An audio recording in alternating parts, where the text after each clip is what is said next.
सत सत नमन ऐसे महान व्यक्ति के लिए जिन्होंने अपनी पूरी ज़िंदगी गरीबों के लिए समर्पित कर दी, पूरे जीवन संघर्ष किया और हमें एक आज़ादी अंग्रेज़ों से और दूसरी आज़ादी अमीर लोगों से, छुआछूत से हमेशा हमेशा के लिए दिलाई। वरना आज हम सूट बूट में घूम रहे हैं, अफसर बने घूम रहे हैं। ये बनना तो बहुत दूर की बात है। हम और हमारी आने वाली पीढ़ी हमेशा गुलाम बनी रहती। उन्होंने सिर्फ दलितों के लिए काम नहीं किया, हिंदुस्तान के हर व्यक्ति के लिए काम किया जो गरीब है। तो चलिए दोस्तों, वीडियो को आगे बढ़ाते हैं। बाबा साहब का जन्म 14 अप्रैल 1891 को ब्रिटिश भारत के मध्य प्रदेश में स्थित महू नगर सैन्य छावनी में हुआ था। बाबा साहब रामजी मालोनी शकपाल और माता भीमाबाई की 14वीं और अंतिम संतान थीं। बाबा साहब का परिवार कबीर पंथ को मानने वाला मराठी मूल का था और बाबा साहब आमडबे गांव के निवासी थे, जो कि अब महाराष्ट्र के अंतर्गत आता है। बाबा साहब ने बचपन से ही शिक्षा पर जोर दिया, क्योंकि वो जानते थे कि शिक्षा ही एक ऐसा मार्ग है जो गरीबों के साथ हो रहे अन्याय और छुआछूत को ख़त्म कर सकता है।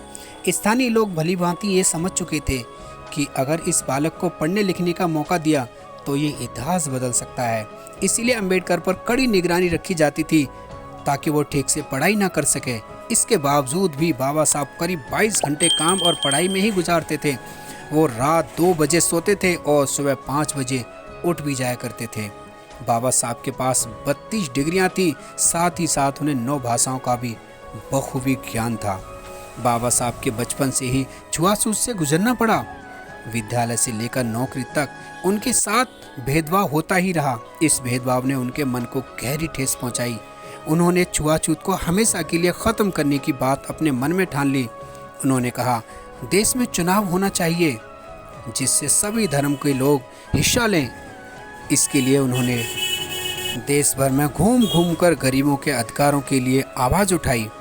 उन्होंने कहा, अगर देश की जनता जाति को लेकर आपस में लड़ती रहेगी तो देश एकजुट कभी नहीं होगा। बाबा साहब एक बात हमेशा कहते थे, आप अपने आप को अछूत या छोटा कभी ना माने। अपना तन मन और घर साफ रखें, घिनौने रीति रिवाज का कभी त्याग कर दो। बाबा साहब ने कहा, मैं राजनीति में सुख भोगने नहीं आया हूँ, मैं राजनीति में अपने सभी दबे कुचले भाइयों बहनों को उनके अधिकार दिलाने आया हूँ। मेरे नाम की जय जयकार भले ना करें, लेकिन मेरे बताए रास्ते पर अवश्य चलें। संविधान केवल वकीलों के लिए ही नहीं है, बल्कि संविधान हर एक व्यक्ति को अधिकार दिलाने का सर्वोच्च न्यायपालिका है। इसके लिए बाबा साहब ने कई आंदोलन भी किए। अन्याय इतना ज़्यादा था कि जब अंग्रेजी हुकूमत सत्ता में थी वो लगातार गरीबों पर जुल्म करते रहे, लेकिन ये सिलसिला यही नहीं थमा। आज़ादी के बाद भी जुल्म लगातार जारी रहा, क्योंकि उस समय हुकूमत अमीरों की जागीर बन चुकी थी। वो जिस गरीब की बहन बेटी को चाहते उसका रेप, हत्या, लूटपाट और उसके परिवार को भी नष्ट कर देते थे। इसीलिए कोई भी आवाज़ ही नहीं उठाता था, फिर चाहे आंखों के सामने ही क्यों ना बहन बेटी की आबरू लुटती रहे। इन्हीं जुल्मों को देखते हुए बाबा साहब ने अपना पूरा जीवन लोगों को समर्पित कर दिया और आखिरकार एक ऐसी किताब लिखी जिसमें भारत के हर व्यक्ति को हमेशा हमेशा के लिए जुल्मों सितम से आज़ाद करा दिया, जिसे आज हम संविधान कहते हैं, जो कि 26 जनवरी 1950 को संपूर्ण देश में लागू कर दिया गया। अब ना जुल्म ना सितम होगा, सभी पर खुशियों का मरहम होगा। इसलिए बाबा साहब को भारत देश में ही नहीं बल्कि 100 देश से भी ज़्यादा देशों में 14 अप्रैल अंबेडकर जयंती मनाई जाती है और 20 से भी ज़्यादा देशों में बाबा साहब की मूर्ति स्थापित की गई है।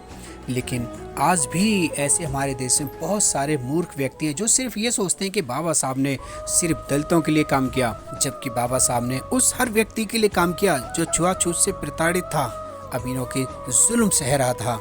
ऐसे व्यक्ति को बहुत सारे अधिकार, मान सम्मान दिलाए, जो कि आज हम सर झुकाकर नहीं सर उठाकर भरी समाज में जी रहे हैं। दोस्तों, चैनल पर प्लीज चैनल को लाइक से सब्सक्राइब जरूर करें, वीडियो ज़्यादा से ज़्यादा शेयर करें ताकि बाबा साहब ने हमारे लिए क्या किया ये लोगों को ज़रूर मालूम।